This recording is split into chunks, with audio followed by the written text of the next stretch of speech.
जो लोग किस्मत का इंतजार करते हैं वे इतिहास पढ़ते हैं, और जो लोग किस्मत बनाते हैं वे इतिहास रचते हैं।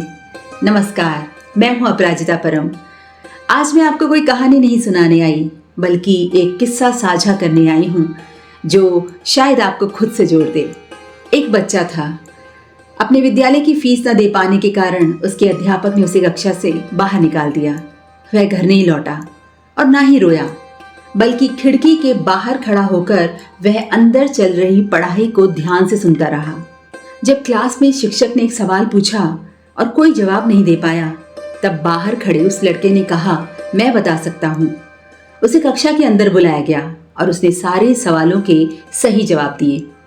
उस दिन के बाद से उसे कभी कक्षा के बाहर नहीं निकाला गया। यह एक घटना नहीं थी, यह एक निर्णय था, बाहर खड़े होकर भी खुद को बाहर ना होने देने का। वह बच्चा केरल के एक छोटे से गांव से था, जहां जीवन आसान नहीं था।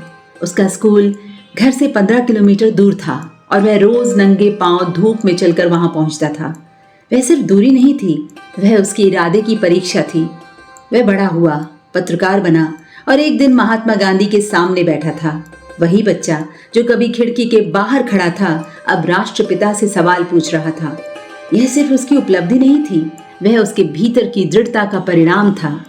उसकी प्रतिभा ने उसे लंदन स्कूल ऑफ इकोनॉमिक्स तक पहुंचाया, जहां उसने दुनिया के श्रेष्ठ विचारकों के बीच खुद को साबित किया। आगे चलकर वह भारतीय विदेश सेवा में शामिल हुआ और कई देशों में भारत का प्रतिनिधित्व किया।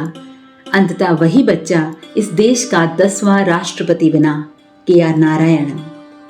अब एक पल रुकिए और खुद से पूछिए, क्या आपकी जिंदगी में भी कोई ऐसी खिड़की है जहां आप खड़े हैं और इंतजार कर रहे हैं कि कोई आपको बुलाए? अगर ऐसा है तो शायद यह कहानी आपको यह बताने आई है कि इंतजार मत कीजिए, क्योंकि दरवाजे अपने आप नहीं खुलते, उन्हें खोलना पड़ता है।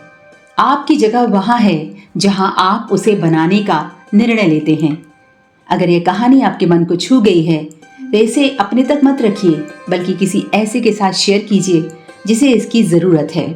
और हाँ, अगर ऐसी कहानियों में आप खुद को खोजते हैं तो चैनल को सब्सक्राइब कर इस परिवार का हिस्सा बन जाइए। जल्दी ही मिलूंगी एक नई कहानी के साथ। शुक्रिया।